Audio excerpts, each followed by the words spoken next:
पैसा रुपया कमाने से कोई भी संत पीर फकीर रोकता नहीं, जितना मर्जी कमाओ, पर एक बात का ध्यान रखो, हमारा हिंदू धर्म कहता है कड़ा परिश्रम करके कमाओ, मेहनत करो और कड़ा परिश्रम करके कमाने के बाद कमाई का 7वां 8वां हिस्सा दीन दुखियों की मदद में लगाओ। ये वेदों शास्त्रों में लिखा है। यही बात अलग अलग धर्मों में, सिख धर्म में दसानवांदी किरत करो, बंड के छको। इस्लाम धर्म में हक हलाल की रोजी रोटी खाओ और नेक कमाई का नेक हिस्सा नेक नियत से नेकी में लगाओ। इंग्लिश फकीर कहते हैं हार्ड वर्क करो, मेहनत और मानवता की भलाई में पैसा जरूर लगाओ। ये धर्मों में लिखा है।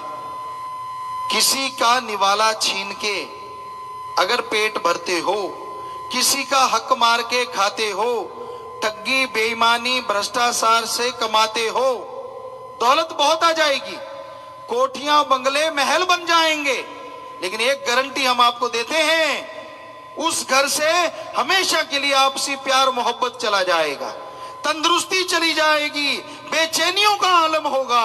यही धर्मों में लिखा है, माया होई नागणी जगत रही डहकाए, जो इसकी सेवा करे उसको ही ये खाए। ये हकीकत।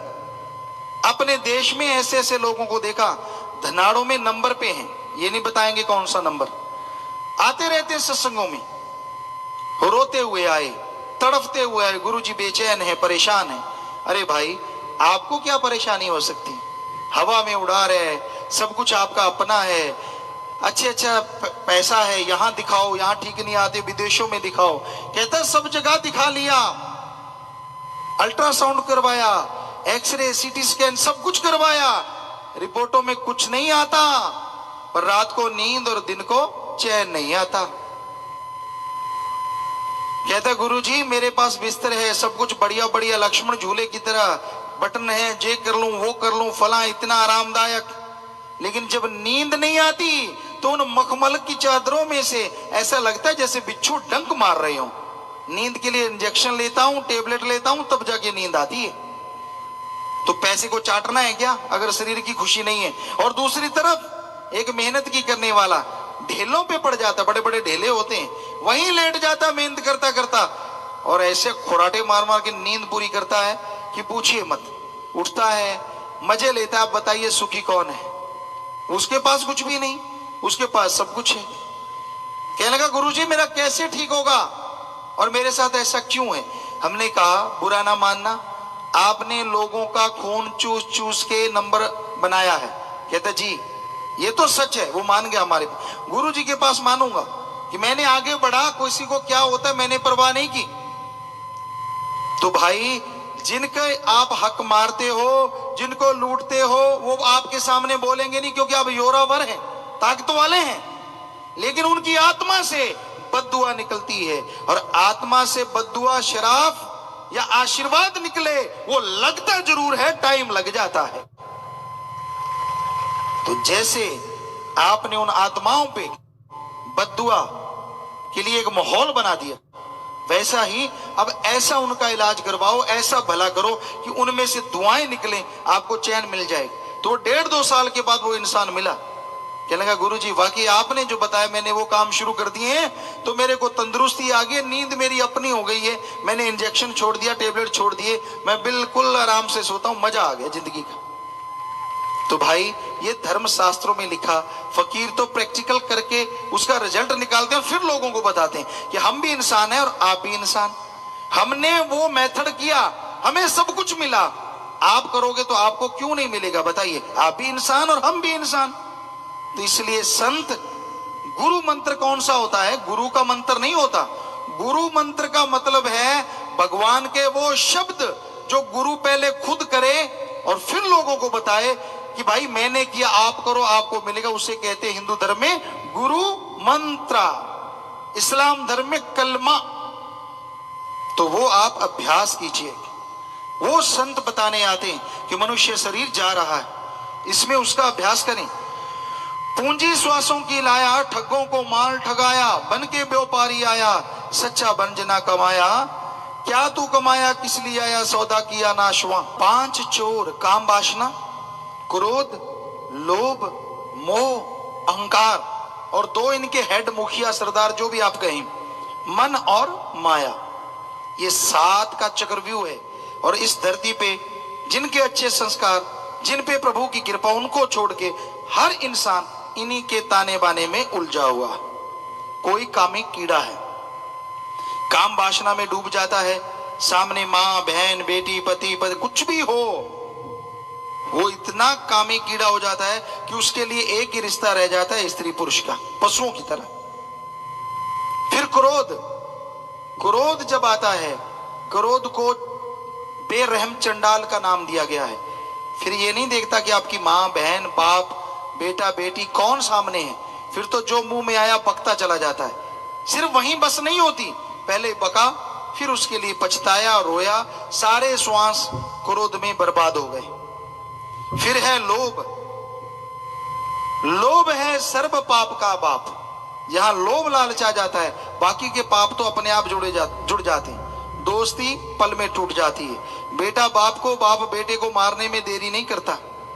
सुनने में आता है, आप भी जानते हैं, सब रिश्ते नाते खत्म हो जाते हैं, भाई भाई का दुश्मन हो जाता है। अरे वो भाई जो एक ही माँ का खून, एक ही बाप के साए तले खेला, एक दूसरे के लिए जान कुर्बान करने को तैयार था, ऐसा क्या हो गया कि वो एक दूसरे की जान से प्यास, सिर्फ जायदाद, धन दौलत, और तो कुछ नहीं, एक दूसरे को मार देता है, एक तो मर गया, दूसरा जेल में चक्की पीसता, जमीन वहीं की वहीं पड़ी रह जाती, वो दौलत यूं ही रुलती रहती है, क्या फायदा। तो ये लोभ है सर्व पाप का बाप। लोभ लालच यहां आ जाता है, बाकी के पाप अपने आप जुड़ते चले जाते हैं। मोह ममता, बच्चों को समझाना, अच्छे संस्कार देना, पढ़ाना लिखाना, ये मोह ममता नहीं, ये फर्ज है, ये कर्तव्य है, या इसे स्वस्थ मोह कह सकते हैं। एक होता है बच्चा गलतियां करे, बुरे कर्म करे, कहना मेरा खून ऐसा नहीं कर सकता, सुनना ही ना बात, और उसको बिगाड़ते जाना, शह देते जाना, उसके लिए सब कुछ करना। धृतराष्ट्र महाभारत में एक कैरेक्टर है, पात्र है, सुना होगा आपने। कहते हैं उसको दुर्योधन से बहुत प्यार था, वो अपना रूप दुर्योधन में देखता था, और ऐसा उसे विष की क्यारी बनाया, विष का पौधा बनाया कि सारे सब लोग समझाते। उसकी धर्म पत्नी विदुर जी, जो बहुत बड़े सलाहकार थे उनके, और उनकी वो बात माना करता था, कभी टालता नहीं था, भाई भी था और सलाहकार, मंत्री, प्रधानमंत्री भी था, लेकिन उसकी बात भी उसने नहीं मानी, क्योंकि विदुर जी ने कहा कि आपका ये बेटा तो किसी काबिल नहीं, या तो इसे मार दिया जाए या इसे कहीं दूर जंगलात में त्याग दिया जाए, क्योंकि ये तो विष है। नहीं सुनी किसी की कोई बात, बच्चे को पढ़ाता रहा, वही बातें बच्चा सीखता गया, जहर बन गया, और फिर आप जानते कुलों का नाश हुआ। लेकिन वो धृतराष्ट्र मशहूर इसलिए हुआ क्योंकि एक तो मोह में अंधा हो गया और एक वैसे अंधा था। आज क्यों नहीं कोई धृतराष्ट्र मशहूर हो रहा, जरा ध्यान से सुनिए। मशहूर वो होते हैं जो कोई कोई होते हैं, यानी धृतराष्ट्र जमाने में अकेला ही था इसलिए मशहूर हो गया। आज देखने वाली बात यह है कि धृतराष्ट्र कौन नहीं है, यह देखने वाली बात नहीं है कि कौन है, बल्कि कौन नहीं है। हर किसी को अपनी चारपाई, अपनी कुर्सी, अपना बेटा, अपनी बेटी, अपनी माँ, वहीं तक सीमित है। दूसरा मरे, गले, सड़े, तड़फे, कुछ भी हो। तो भाई ये हकीकत है। धृतराष्ट्र कितने नहीं है, आप निगाह मारेंगे आपको अपने आसपास पता चल जाएगा। तो आज मोह में इंसान डूबा है। फिर है अहंकार, अहंकार को मार है। किसी को ऊंचे धर्म का, किसी को ऊंची जात का, किसी को राज पहुंच का, किसी को मन का सूक्ष्म अहंकार की मेरे में जितनी अकल बुद्धि है ये तो किसी में हो ही नहीं सकती। पर ये लोग भूल जाते हैं कि अहंकार को मार है। जो अहंकार करता है एक ना एक दिन उसे मार जरूर पड़ती है। तो अहंकार ना करो, अहंकार को मार पड़ती है। और फिर मन माया, मन का आपको बता ही दिया, बैठे कहीं और, दिखते कुछ और हैं, करते कुछ और है। कहीं मीटिंग आपकी और चलती रहती है, ध्यान आपका कहीं और घूमता रहता है। और सत्संग में जो ऐसा करता है वो तो टाइम बताता है क्या होता है। हम तो दुआ ही करते हैं कि कम से कम इंसान इंसानियत पे तो रहे, राम नाम जपे, भक्ति इबादत करे और जोड़े जिसको जोड़ सकता है, तोड़े ना किसी को भी अपनी बुरी बातों से। तो इस तरह काम, वासना, क्रोध, लोभ, मोह, अहंकार, मन, माया, ये सब जीवों पे छाए हुए हैं। इनसे बचा जा सकता है तो राम नाम के द्वारा, ओम हरि अल्लाह गॉड खुदा रब की भक्ति से विल पावर आएगा, आत्मविश्वास आएगा और आत्मविश्वास से आप इन बुराइयों से हट सकते हैं, क्योंकि वो तो भगवान ने करनी है, अल्लाह राम ने। आदमी मर्जी का मालिक है, आदत पड़ जाए। कहते हैं वारिस शाह जिसने हीर लिखी थी, पर उसकी एक दोहा आता है, एक शेर आता है, बारे शाह ना आदतें जाती हैं, चाहे काट दें पोरी पोरीच। कि बंद बंद भी काट दें, आदत जिसको पड़ जाए, पशु को रस्सा चबाने की पड़ जाए, हरा चारा चाहे चने बिनोला कुछ भी डालो उसकी आगे, उसको नहीं खाएगा, रस्सा जरूर चबाएगा, पता नहीं कौन सा विटामिन मिलता है। उसी तरह जिसको जो गंदी आदत पड़ जाए, बदलता नहीं जल्दी से, छोड़ता नहीं। पता चलता है मां बाप का, वंश का, कैसे वंश में कैसे मां बाप ने जन्म दिया। तो भाई कबीर जी ने लिखा है, चोर जुआरी क्या बदलेंगे, ये तो माया के मजदूर, मना रे तेरी आदत ने, कोई बदलेगा हरि जन सूर। जो सारा दिन बुराइयों में लगे रहते हैं, मार काट, ये कमा लूं वो कमा लूं, पास में है उसका सुख नहीं, सारा दिन असंतोष असंतोष, वो मना तेरी आदत को नहीं बदल सकते। कौन बदलेगा? हरि, भगवान बदलता है। जन, उसका कोई इंसान, शूरवीर बहादुर योद्धा जो पर्ण कर ले कि हाँ मैंने अपनी ये गंदी आदत छोड़नी ही छोड़नी है, वो तेरी आदत बदल सकते हैं, बाकी कोई आदत नहीं बदल सकता। करना था काम जो किया ना, प्रभु का नाम लिया ना, अल्लाह का नाम लिया ना, कभी जलाया ज्ञान दिया ना, प्रेम का प्याला पिया ना, मन को जो भाता है मांस अंडा खाता है, पीता रहा शराब। तो बात यहां पे आई नशों की और मांस की, तो मांस की बात करते हैं। आज समाज में मांसाहार भी बहुत बड़ा हुआ है, क्योंकि मांस, नशे जो हैं ये राक्षसों का पीना खाना है। हमारे हिंदू धर्म में विष्णु पुराण, शिव पुराण, वेदों, शास्त्रों में हमने सभी ग्रंथ पढ़े पवित्र, उनमें लिखा है कि आप ये शराब, नशे या मांस अंडा ना खाएं, ये राक्षसों का खाना पीना है। लेकिन लोग सुनते तो हैं, इस कान से सुनते हैं, इससे निकाल देते हैं। तो मांस खाते खाते आज आदमी इतना गिर गया है। ये तो सुना था सर्पनी अपने बच्चे आप खाती है, लेकिन आज आपको दिखाएंगे सच्ची तस्वीरें इंटरनेट से डाउनलोड की गई, कैसे आदमी अपने बच्चों को खाता है। विदेशों में आदमी के भ्रूण, जब बच्चा 5-4 महीने का होता है तो मां की गर्भ से जबरदस्ती उसे निकाल देते हैं, उनका अचार डालते हैं, उनका सूप बनाते हैं, उनको साबुत डिब्बों में पैक करते हैं। तो आज आपको तस्वीरें दिखा रहे हैं, जरा ध्यान देना, विदेशों में क्या रहा है और अपने भारत में क्या हो रहा है, आपको अभी दिखाते हैं। पहली तस्वीर है भ्रूण को खरीदते हुए खाते हुए लोग, ऊपर डिब्बे हैं, बच्चे का डिब्बा बंद मांस, औरतें खरीद रही हैं, आदमी खरीद रहे हैं, और नीचे एक आदमी बच्चे के टुकड़े टुकड़े करके उसे तल रहा है और फिर उसको ऐसे खाता है जैसे मक्की का, बाजरे का भुट्टा खाते हैं। आप ध्यान दीजिए। तो दूसरी तस्वीर आपको दिखाते हैं, भ्रूणों को पैकेटों में पैक करते हुए, वहां लाशें पड़ी हैं छोटे छोटे बच्चों की और उनको पैक किया जा रहा है सफेद सफेद कपड़ों में। देखिए काला जुर्म कैसे ढांपा जा रहा है, केमिकल के इंजेक्शन लगाते ताकि 6 महीने वो मांस खराब ना हो। ये इंटरनेट से हकीकत डाउनलोड की गई तस्वीरें हैं, आप देख सकते हैं ये कैसे, क्या हाल है बच्चों का, कैसी मां हो गई आज की इस कलयुग की माता, आप देख सकते हैं।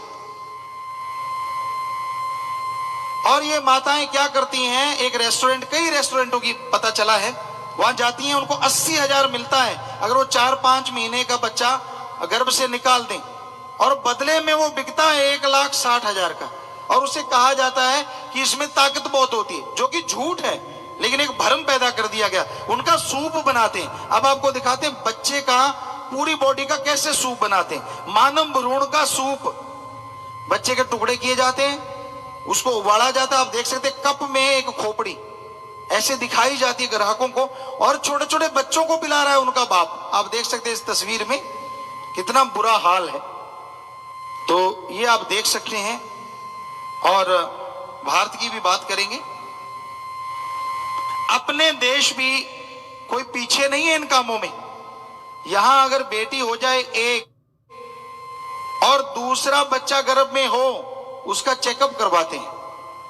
अगर कहीं वो बेटी हो, बहुत सारे घरानों में, बहुत सारे इलाकों में उस बेटी को सफाई करवा देते हैं। कहते मैं सफाई करवाया, अबॉर्शन।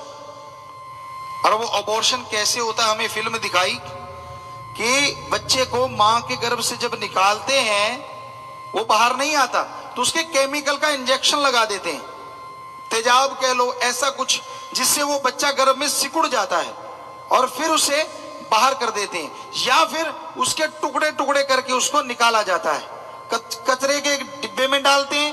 बाद में कुत्ते, चील उसे नोच नोच के खाते हैं। आपको अपने देश की तस्वीरें, धार्मिक देश, और यहाँ के नागरिकों जरा ध्यान से देखिए क्या हो रहा है हमारे देश में। तो तस्वीर आपको दिखाते हैं अभी। सबसे पहले गर्भ आतंकवाद, बच्चे को काट के फेंका गया है। ध्यान से देखिए, आप में से जिसने किसी ने अबॉर्शन करवाया है, हो सकता है आपकी बेटी की तस्वीर हो, अपने देश के हॉस्पिटलों से, या अपने देश की ये तस्वीरें हैं। देखिए ध्यान से कैसे उस बेटी को, नन्ही सी बेटी को टुकड़े टुकड़े करके फेंक दिया गया। गर्भ में आतंकवाद, आप देख सकते हैं, गर्भ आतंकवाद जी। अब आप देखिए दूसरी तस्वीर, कूड़े के ढेर पर मरती इंसानियत, कैसे उनको निकाल के ढेर लगे पड़े हैं छोटी छोटी बच्चियों के। ध्यान से देखेंगे आप तो एक के ऊपर एक के ऊपर एक ऐसे ढेर लग जाते हैं। सफाई महाअभियान चलता है, बहुत जगहों पे भ्रूण मिले हैं, बहुत जगहों पे आप देख सकते हैं। ये अपने देश की तस्वीरें। तो हे भाइयों, आप अपने आप को मर्द कहलवाना पसंद करते हैं, पर लानते सी मर्दानगी पे जो अपने हाथों से अपनी बेटी का गर्भ में कत्ल करवाते हैं। अरे लानते से मर्दों पे। हे मां, तू तो जगत जननी है, तुझे तो धर्मों में भगवान का दर्जा है। अरे भगवान भी धरती पे आएगा तो मां की गर्भ में से होके आएगा, ये असूल है। पर हे मां, तुझे क्या मजबूरी पड़ी कि तू अपने गर्भ में अपनी बेटी को मरवाती है? अरे तू भी औरत है, अगर तेरी मां तुझे मरवा देती तो क्या आज तू यहां बैठी होती? पर मां को भगवान का दर्जा है, पर जो मां अपनी बेटी को गर्भ में मरवाती है, हमारे धर्मों में मां या भगवान नहीं, उसे बेरहम डायन कहा जाता, लानत ऐसी माताओं पे। और वो डॉक्टर, मेडिकल साइंस में ये सिखाया जाता है, जिंदगी बचाने का भरपूर कोशिश करो। पढ़ाई में ये सिखा, RX जो भी डॉक्टर लिखते हैं कोड वर्ड, वो मालिक को ही मानना है। सिखाया जाता है जिंदगी बचाओ, पर चंद नोटों के लिए। अरे ओ डॉक्टर, तुझे तो गांव के लोग तो भगवान मानते, सिर दर्द, पेट दर्द, दवाई ली के तैयार, वो डॉक्टर तो मेरे लिए भगवान है, मेरा पेट ठीक हो गया, सिर ठीक हो गया। पर चंद नोटों के लालच में जो डॉक्टर किसी की बेटी, जिससे कोई दुश्मनी नहीं, उसके टुकड़े टुकड़े गर्भ में करवा देते हैं। धर्मों में वैद हकीम डॉक्टर नहीं, बेरहम जल्लाद कहा गया। लानत ऐसे डॉक्टरों पर। हे भाइयों, आप मर्द तो अपने आप ही हो, एक अच्छे बाप बन जाओ, आपकी मर्दानगी साबित हो जाएगी। हे मां, हे माता बहनों, आप एक अच्छी मां बनो, बेरहम डायन मत बनो। और हे डॉक्टर, तेरे हाथ में बहुत बड़ी सेवा है, भला कर, जिंदगियां बचा, देख तेरी आने वाली कूड़े कितनी खुश रहेंगी। पर अगर ये पाप कर्म करता रहा तो सब कुछ डूब जाएगा। से ऐसे पाप कर्म ना करो। अगर आप कहते हैं कि हमारे पास बेटियां ज्यादा हैं, हम पालन पोषण नहीं कर सकते, तो हम हाथ जोड़ के विनती करते हैं, वो बेटी आप हमें दे दो, मारना मत गर्भ में, जब पैदा हो जाए हमें दे दो। हमारे पास 20 बेटियां आ चुकी हैं, सबसे छोटी 6-7 महीने की है, और उनको कॉन्वेंट स्कूलों में, इंटरनेशनल स्कूलों में हम पढ़ा रहे हैं, और उनके नाम के साथ मां बाप की जगह हमने अपना नाम दिया है उन बच्चियों को। और वो जहां रहती हैं एसी रूम्स हैं, और उनकी बहन वगैरह वहीं से जाती है, और उन बच्चों को पढ़ाया जाता है। और कमाल की बात यह है, उनमें से जो बड़ी बेटी हमारी, जो कि शायद 15-16 साल की होगी, वो अपने देश में नंबर 1 गोल्ड मेडलिस्ट है, नेशनल में गन शूटर है। उसने नेशनल में गोल्ड मेडल जीता है, यानी पूरे भारत में अपनी उम्र में नंबर 1। यही नहीं, उसी लड़की ने अभी 10th के पेपर दिए थे, और उसमें सीबीएसई बोर्ड में टॉपर 10 में आई है वो। बाकी लड़कियां भी अलग अलग गेमों में, पढ़ाई में बहुत तरक्की कर रही हैं। तो एक तस्वीर आपको दिखाना चाहेंगे, वो हमारे साथ खेलती है, हमें टाइम मिले, गुफा का प्रांगण है, वहां जब भी मिलते तो हमारे साथ। शाही बेटियां बसेरा एक तस्वीर है, आप देख सकते हैं। वो बेटियां हमारी स्केटिंग की प्लेयर, या हर तरह की एक्टिविटीज एक तस्वीर में इतना दिखाना मुश्किल है, आप जाके देख सकते हैं। लेकिन देखिए, वो हमारे साथ खेलती हैं, हम उन्हें टाइम देते हैं।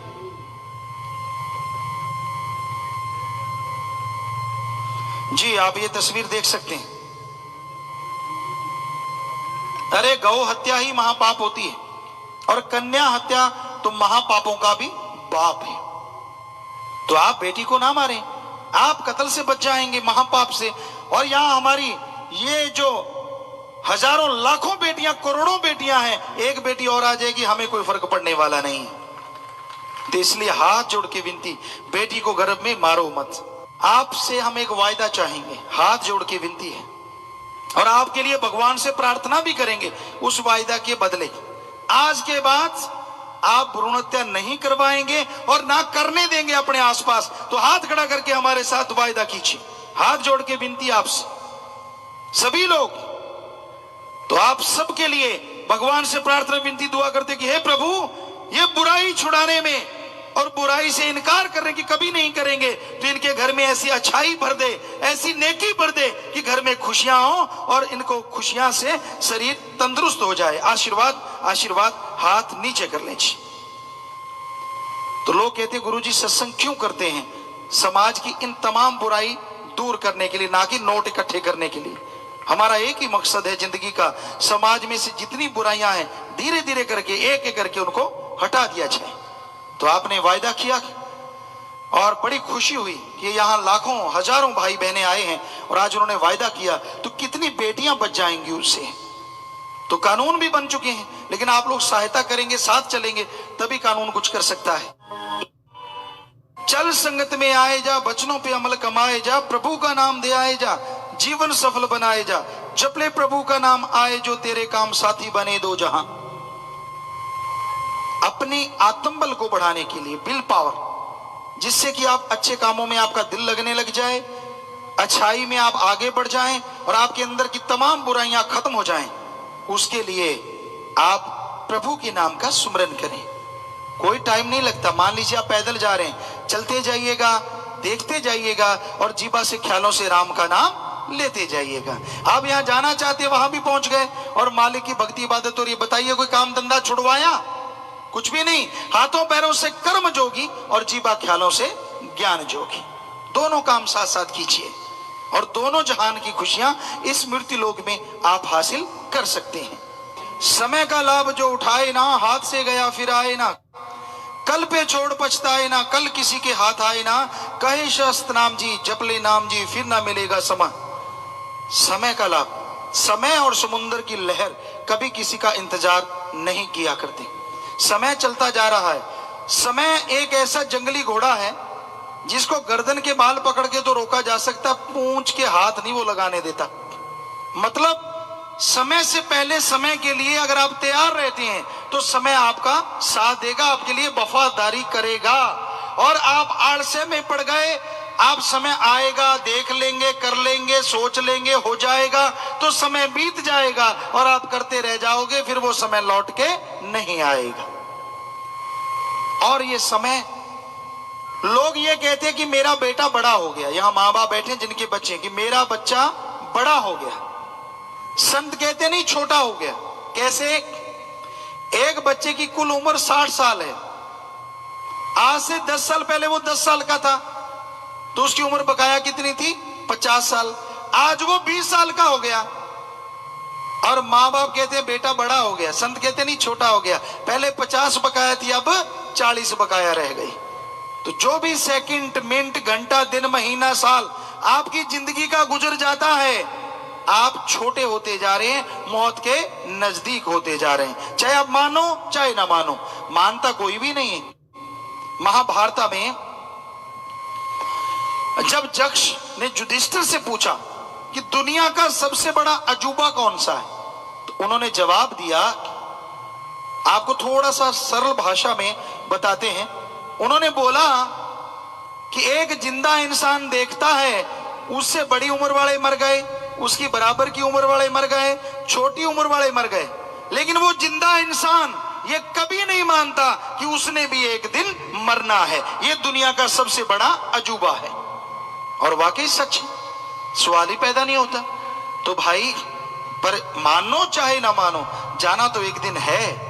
पर उस जाने से पहले आप अपनी बुराइयां छोड़ के ओम हरि अल्लाह मालिक की भक्ति इबादत करके इस दुनिया में अपनी कुलों का नाम रोशन करके जाएं।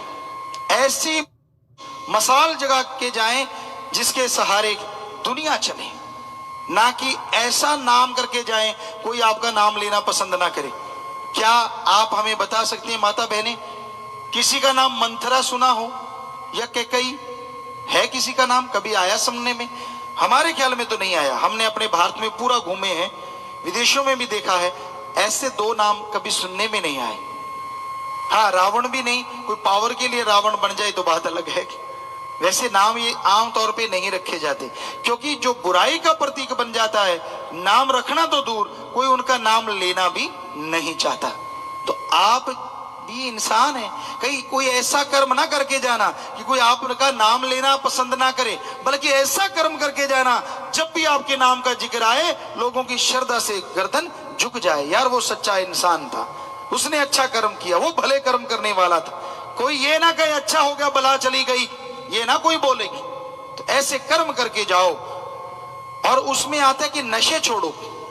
वैसे हमने देखा अमल, अफीम, तंबाकू, ये चीजें तो आम कॉमन है, फिर भी अगर कोई अलग से हो तो बता दीजिए। तो यहां नशे चलते हैं। हमने देखा बबानी मंडी, यही शायद यहीं से थोड़ी दूर होगा, हमें ख्याल में नहीं, झालावाड़ भीलवाड़ा साइड में भवानी मंडी नाम की एक मंडी थी, छोटी सी, जीरा या पता नहीं किस चीज की मंडी कहलाती, ख्याल में नहीं अभी पूरा। तो हम सत्संग कर रहे थे, बाहर बाहर सत्संग कर रहे थे, चारों तरफ खेत थे, तो वहां फूल थे बैंगनी नीले से रंग के, अजीब से। तो सत्संग हो गया, क्योंकि हमने तो सरसों के फूल ज्यादा देखे थे। सत्संग करने के बाद ऐसे पास में घर था एक व्यापारी, कहते गुरुजी मेरे घर भी आओ। हमने कहा ठीक है।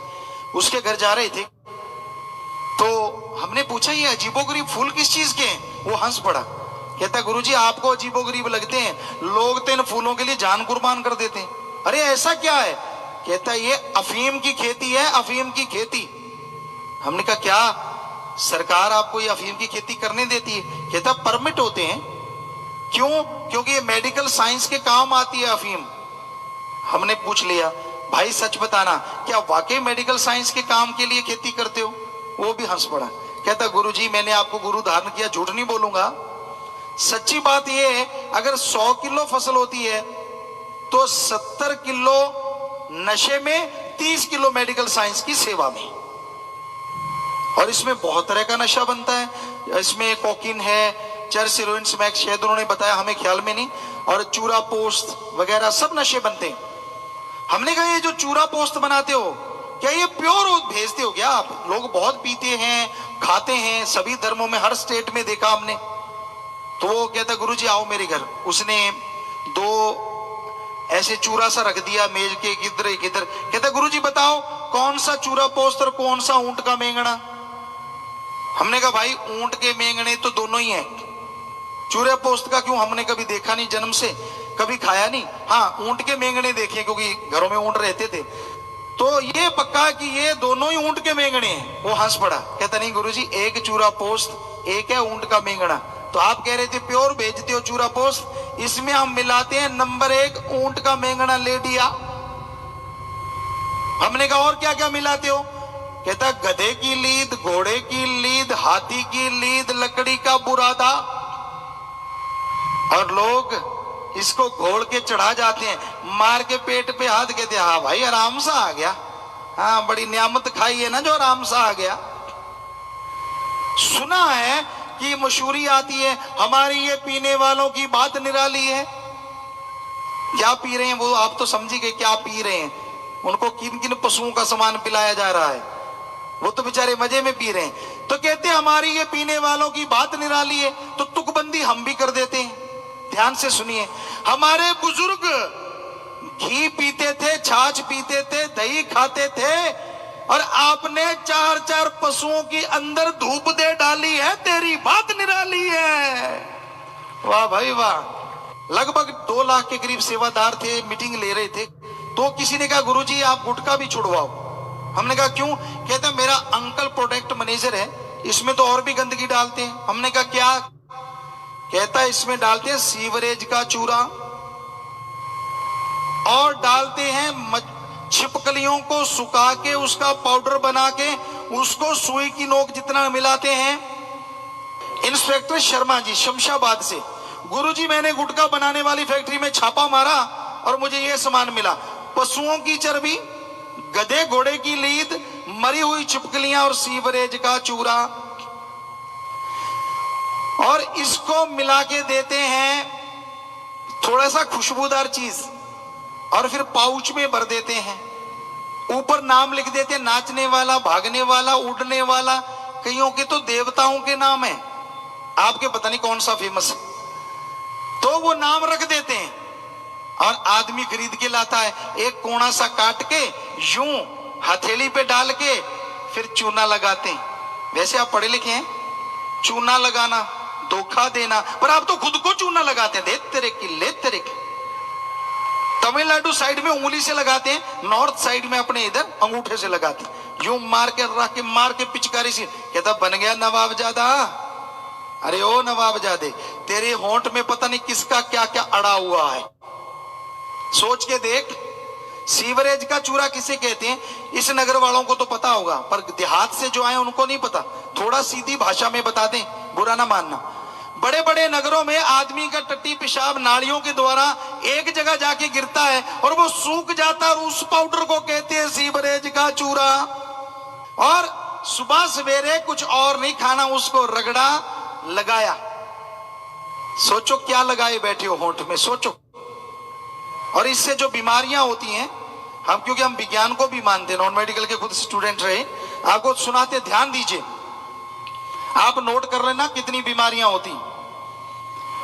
होठों का कैंसर, जीभा का कैंसर, गाल का कैंसर, भोजन नली का कैंसर, गले का कैंसर, पेट का कैंसर, बच्चेदानी का कैंसर, पैनक्रियाज कैंसर, बड़ी आंत का कैंसर, मूत्र थैली का कैंसर, अल्सर, मुंह का छोटा होना, मुंह का सूजना, दिल का दौरा पड़ना, पैरों का गलना, लकवा होना, ब्लड प्रेशर, खून की नाड़ियों में रुकावट, फेफड़ों का कैंसर, श्वास के रोग, टीबी ज्यादा होना, बुढ़ापा जल्दी आना, दांतों का गलना, सेक्सुअल कमजोरी, इर्द गिर्द वाले लोगों में श्वास का रोग, दमा होना, मुंह पर झुर्रियां पड़ना, शुक्राणुओं की गिनती कम होना, शरीर में डीएनए का नष्ट होना, जिसके कारण गर्भपात हो जाना।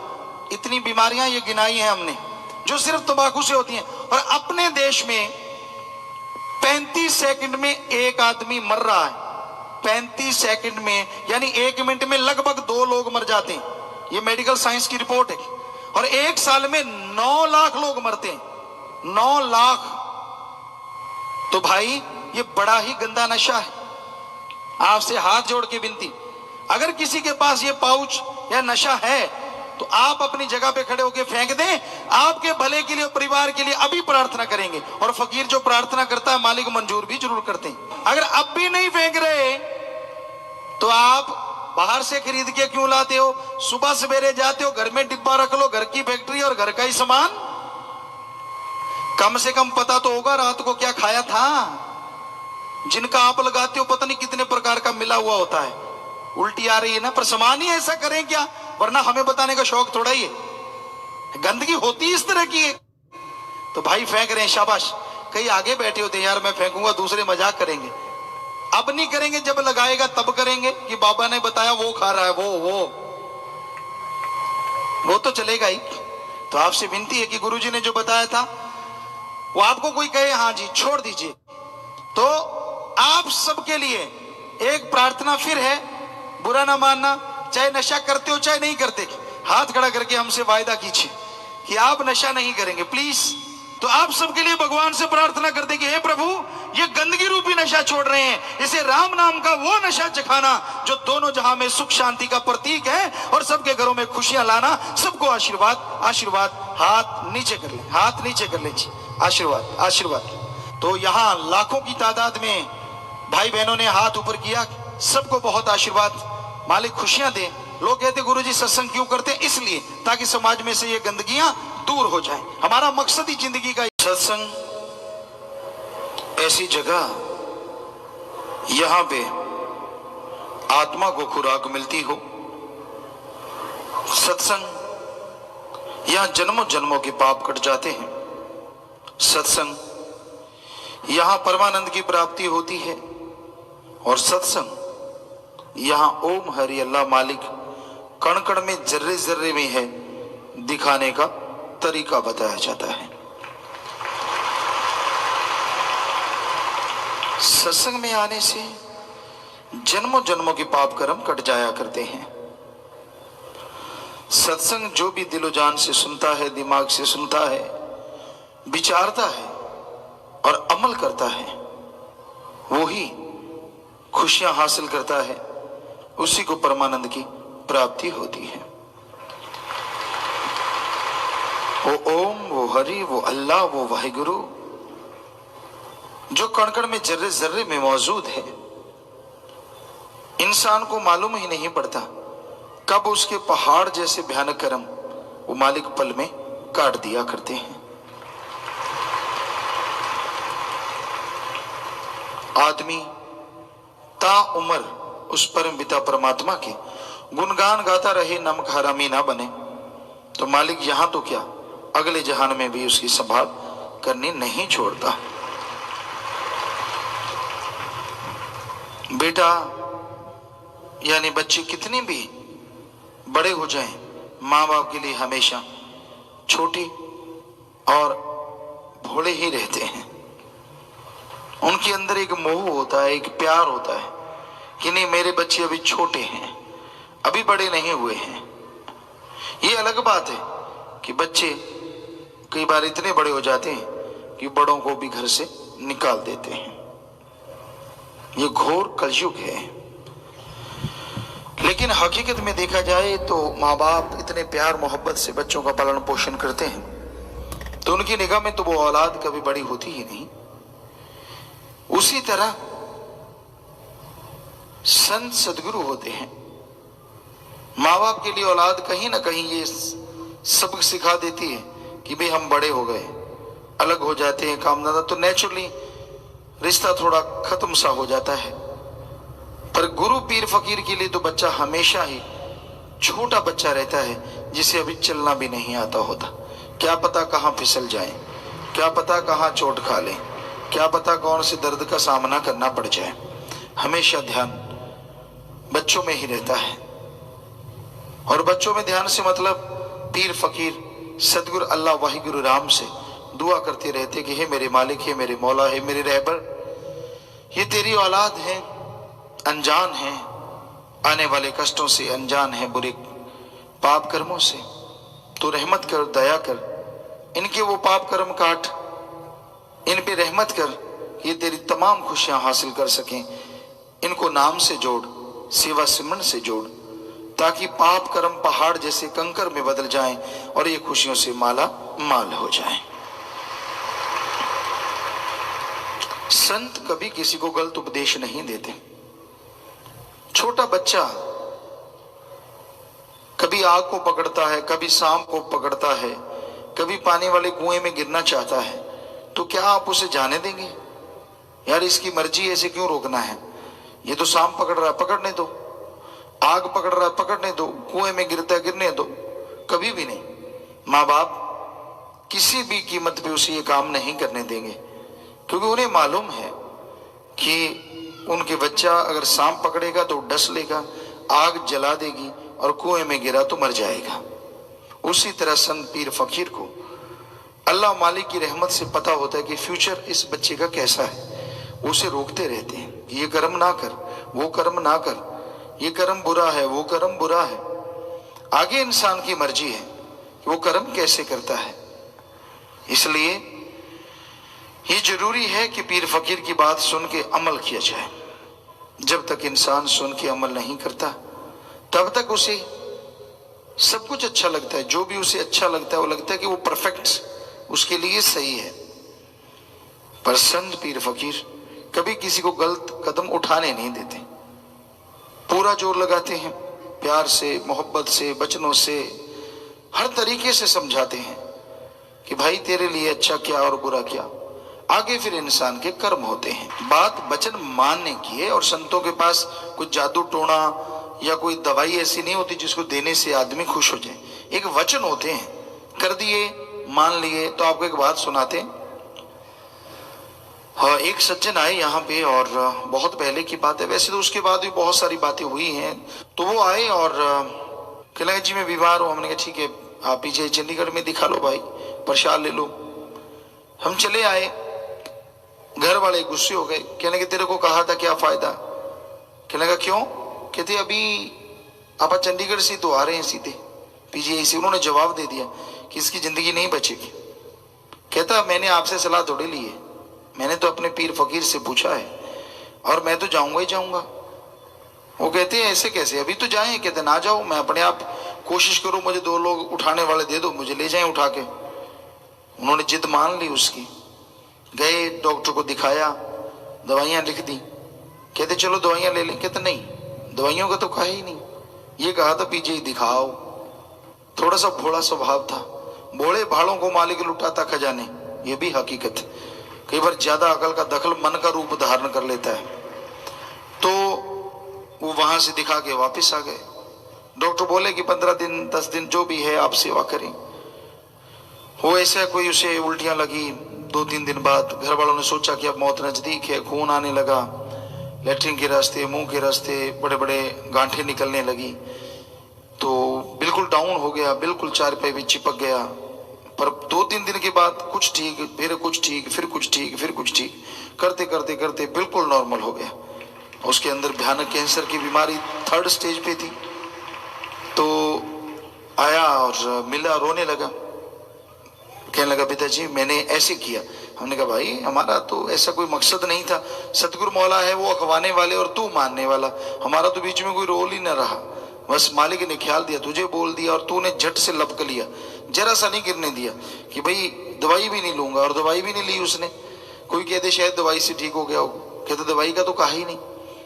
तो ये बेपरवाह की रहमत अल्लाह वाहिगुरु राम की, जो मानते यूं ही नजारे ले जाते हैं। कई बार आदमी नहीं मानता, नहीं ना जी ना जी, तो भाई फिर ना जी तो बहुत रूहानियत में बहुत बड़ी रुकावट। हाँ जी सब कुछ पा सकती है और ना जी बना बनाया सब कुछ गवा सकती है। सत्संग, यहाँ एक अल्लाह वाहिगुरु मालिक की चर्चा होती है। यहाँ परम पिता परमात्मा से मिलने का ढंग सिखाया जाता है। यहाँ बुरी से बुरी आदतें अमल करने से छूट जाया करती हैं। और यहाँ परम पिता परमात्मा खुद विराजमान होते हैं। उसी का नाम सत्संग है। आप निगाह मारें, भावना से याद करें, वो आपको जरूर कहीं ना कहीं नजर आएंगे। जरूर अंदर से खुशी देंगे। तो इसलिए सत्संग का जो क्षेत्र है, यहां साथ संगत सुबह शाम राम नाम अल्लाह मालिक की चर्चा सुनती है, वो बहुत ही पाक पवित्र हो जाता है। वहां आके अगर राक्षस बुरे कर्म करने वाला सच्चे दिल से तौबा कर ले, मालिक से जुड़ जाए, तो इस जन्म तो क्या, जन्म जन्मों के पाप कर्मों से मुक्ति मिल जाती है। और कोई इंसान इसके उल्ट वहां दुर्भावना लेके आता है, दिमाग में बुरे विचार लेके आता है या बुरा कर्म करता है, तो उसका हश्र फिर बहुत ही बुरा होता है। क्योंकि दिमाग में विचारों का आना कोई बड़ी बात नहीं, पर उस पर अमल करना ये बहुत बड़ी बात है, चाहे वो बुरे हैं या अच्छे हैं। क्योंकि अच्छे कर्मों का दिमाग में आना और उस पर अमल करना बेमिसाल बात है, बहुत बड़ी बात है, परम पिता परमात्मा को मिलाने वाली बात है। और बुरे विचार और फिर उन पे अमल करना, सारा अहंकार सारी हिंकड़ी पल में चली जाती है और इंसान भयानक बीमारियों दुख तकलीफों से घिर जाता है, जो कभी निकल नहीं पाता। कहते हैं, एक कहावत है, गलती करके मान ले उसे इंसान कहते हैं। गलती हो गई अनजाने में और इंसान उसे मान लेता कि हाँ मेरे से हो गया, तौबा करता है, उसे इंसान कहते हैं। गलती पे गलती करी उसे हैवान पशु कहते हैं। गलती कर ली फिर गलती कर ली, पर गलती पे गलती करता ही चला जाए उसे शैतान कहते हैं। उसका हश्र फिर हद से ज्यादा बुरा होता है। उसको कहीं भी दरगाह में ना इस जहान में कहीं टिकाव नहीं मिलता। अंदर से बेचैन, दर दर की ठोकरें, बेचैनी का आलम, तरह तरह की बीमारियां परेशानियां उसे घेर लेती हैं। तो इसलिए इंसान सच्चे दिल से तौबा करे, साथ संगत में करता है। असल में तो दरगाह में वो जल्दी कबूल होती है। कई चुपके करते हैं, कई आगे बैठने वाले होते हैं, पीछे जाके खड़े हो जाते हैं कि कौन सा पता चलेगा, ये तो ड्यूटी पे खड़ा है। खड़े खड़े नारा लगा देते हैं, पता ही नहीं चलने देते कि मैंने माफी भी ली। तो मालिक भी फिर पता लगा के माफी देता है। वो मालिक है, अल्लाह है, राम है, उससे कोई चालाकी करेगा तो इतना पागल तो वो है नहीं, इतना बेवकूफ नहीं जिसने आपको दिमाग दिया है। तो वही बात है कि इंसान सत्संग में आए, वचन सुने, पीर फकीर की बात जो अल्लाह मालिक के वचन होते हैं सुने और उस पर अमल कर ले, तो जन्म जन्मों के पाप कर्म कट जाया करते हैं। दुर्भावना से सद्भावना हो जाती है। पर अगर कोई बुरे विचार लेके उस पर अमली करने लग जाए तो उसका हश्र बहुत बुरा होता है। इसलिए भाई, कभी भी सत्संग में आओ, मालिक के यहाँ नाम की चर्चा होती है, अल्लाह वाहिगुरु भगवान के नाम की चर्चा होती है, वहाँ बैठ के आंखें लगानी है तो अल्लाह वाहिगुरु की तरफ लगाइए, ख्याल लगाने हैं तो अल्लाह वाहिगुरु मालिक के प्रीत की तरफ लगाइए, और शरीर लगाना है तो परम पिता परमात्मा की तरफ लगाइए। इसको शोपीस मत बनाइए कि तुझे कोई देखे, तू आंख में टक्का करे, तू ये करे वो करे।